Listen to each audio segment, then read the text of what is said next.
Hello everyone, সবাই কেমন আছো? আশা করছি সবাই ভালো আছে। আমি তো খুব ভালো আছি। আগের ব্লগে যারা যারা দেখেছো আমি কেক বানানো শিখতে গেছি। হ্যাঁ, আজ হচ্ছে সেকেন্ড দিন কেক বানাতে যাওয়া। তো সকালবেলা ঘুম থেকে উঠেই চা আর বাটার টোস্ট খেয়ে ঠিকই রেডি হয়ে বেরিয়ে পড়েছি। দেখো বাইরে এত গরম আর এত রোদ, বৃষ্টি হচ্ছে ঠিকই কিন্তু গরমটা ঠিক ছাড়ছে না।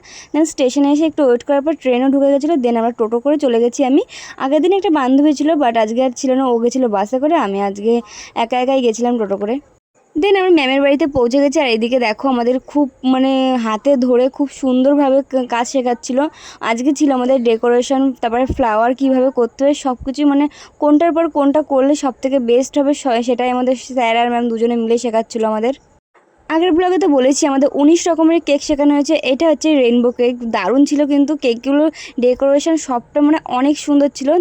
দেখতে পাচ্ছ এখানে কত সুন্দর লাগছে, সব কেকগুলো এখানে সাজিয়েছে। আর একটা ব্লগে তো সবটা ক্যাপচার করা তো সম্ভব না, যতটুকু পারছি ততটুকু করাচ্ছে। আর একদিকে তো প্র্যাকটিসও করতে হচ্ছিলো আমাদের।